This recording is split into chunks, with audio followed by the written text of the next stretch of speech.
So I can start explaining what we're doing here. So we basically, what I've done is each of these jars, I'm dumping them out now because they all have 100 pieces of candy in them. Okay, so each jar represents a job. So if you haven't gathered this is really for those visual learners in the room.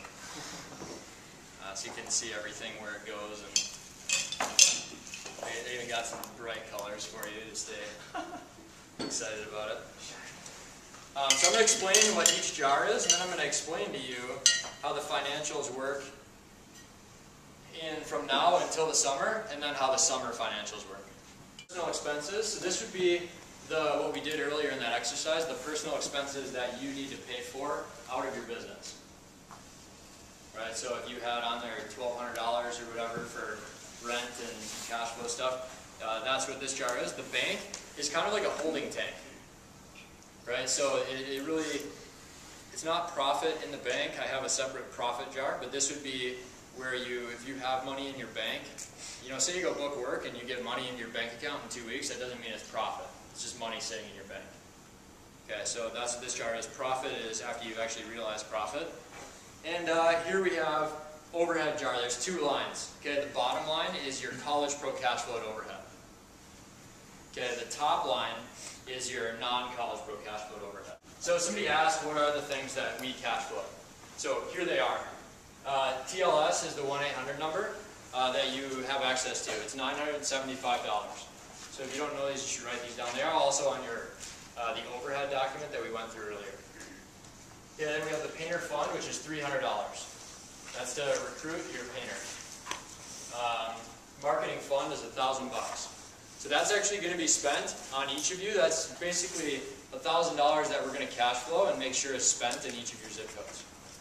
So we actually track, so you'll be able to go, Jason, where did that $1,000, that marketing fund go? And I'll be able to say this much went here, this much went here, this went to here, and you can see the breakdown. It's really just we're giving you $1,000 free marketing that you'll then obviously it goes to your overhead, so you'll pay it back. C-Power is $400 for access to that. That thing costs a lot of money to maintain. Business Kit is $1050 plus shipping. Okay, you've gotten a piece of it. Those of you who've gotten your business kit, that's not your entire business kit. How many signs did you get?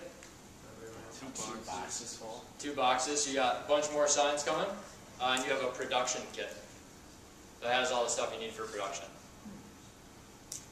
Okay, so and that's $1050 plus shipping.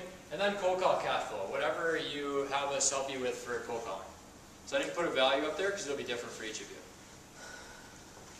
So that's this line, the bottom line. And then the top line between here, that's your overhead, other overhead. So that would include the rest of the stuff on that sheet we did earlier. So the truck, ladders, cell phone, marketing, gas, oil change, maintenance, crew kit.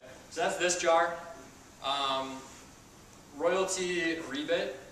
So what is your royalty percentage? 20%. What's the rebate? 5. Okay, so we just put those in the same jar. Insurance and warranty. You guys remember what your insurance percentage is? Is different for each state, right? Not the insurance. Nope, that's in the labor part of it. 3.5. Close. 3.6. Okay, and then warranty. You'll learn this in estimating, so this part will click tomorrow. But warranty isn't actually billed as a percentage. It depends on the size of the job. But you'll understand it a bit tomorrow. But overall, it's about 4.5%. So this jar represents about 8%. This is 25%, 8%. Labor. Okay, so this would include your wages to your painters and the workers' comp, which is, that's the state rate that we talked about earlier. And then paint is what you spend on paint for the projects. So just so you know, paint, a lot of people think you take that deposit revenue because that's what you'll need to buy the paint. Right?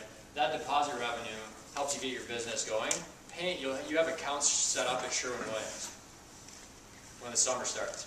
that allows you to charge your paint. So you go, if I'm going to paint 2 houses, I'll go get the paint, I'll charge it on my account, I'll paint the house, and then I'll pay the paint store.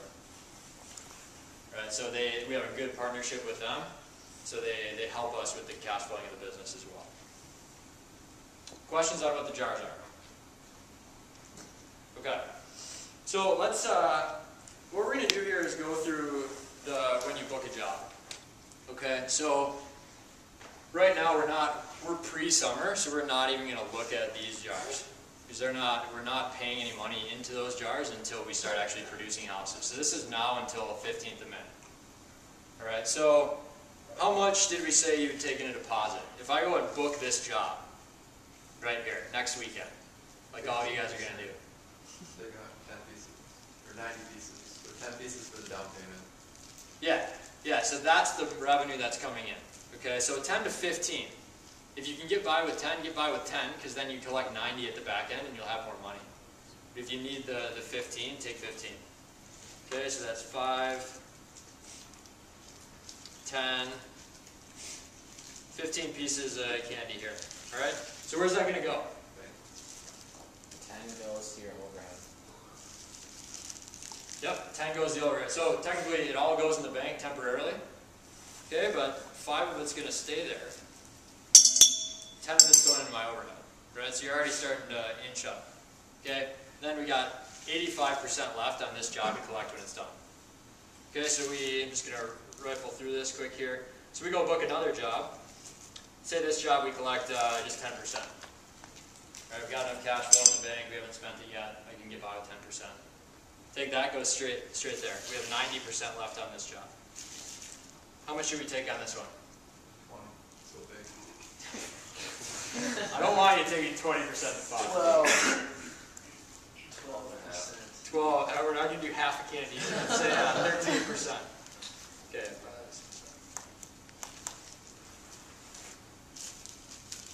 We're on 12. Okay, so 2 goes in here, this goes in here. Alright, so now like that's the first couple weekends, and now you need to put gas in the car. What do you do? Take from the bank, it goes to the other overhead. Yeah, so I gotta get gas in the car, like, we fill up the tank, we'll take a couple of these, and it goes in overhead. Right, so your gas is your business overhead. Does that make sense? Okay, what happens if we have a cold call party, and we go out and get 10 leads? Take it from the bank, goes to the other overhead. Yeah, okay. And what happens if we need more money than we have in the bank? I want to do this cold call party, and there's nothing left from the deposits. Call you. Cash flow. Okay, so you call me, and you go, yeah, well, actually you call your GM, and they go, I don't want everybody calling my phone all the time. No offense. But then what would happen to this jar? It's going to get... Yep. Yeah. Yeah, and you've probably budgeted for this in your overhead. I would imagine you all had cold call money in your overhead, so this line may not go up, but this one will. Right, so that inches up a little bit because you're going to owe us a little bit more money at that point. With me so far? All right. We're going to have a good weekend, and we're going to book 2 jobs here. So we're going to take 10, we're going to do 15 deposit again because our bank account's looking a little bit low. That goes into the bank, into the overhead. 2 estimates left for the day. We're going to book them both. Those are the best weekends, by the way. I remember my best week as a franchisee. I hadn't booked a job in 2 weeks, and this was like March or April, and my bank account was empty.